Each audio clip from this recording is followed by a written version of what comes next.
we read the Bible and to learn from it, to grow in it, to just speak to us.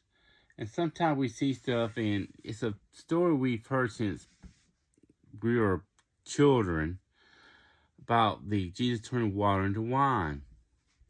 And we're like, okay, so what can I learn from this?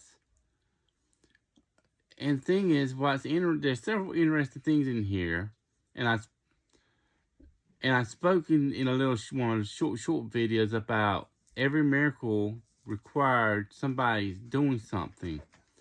Well, they ran out of wine at this wedding, and Jesus said, fill the jars with water.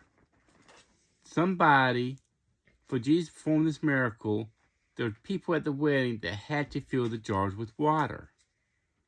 So it took an act. They had to put it into motion.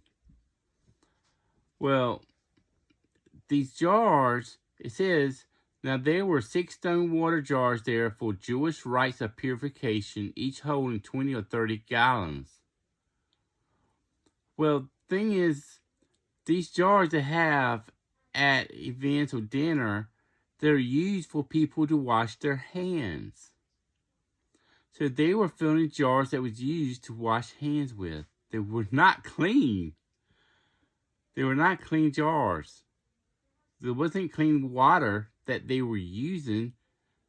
So Jesus took dirty water and turned it into fine wine. In fact, they said, this is the best wine we've had all night. Why you save the best for last after we got drunk?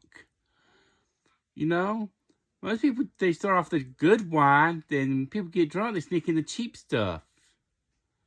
Because when you're drunk, you don't taste it. That's coming from a former alcoholic that knows stuff like that.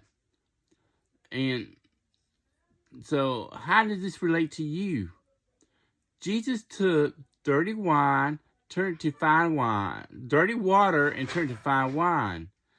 In the same way, Jesus can take dirty black sheep people, like he did me, and turn them into fine wine for him. Because Jesus takes what's dirty, cleans it up, and uses them.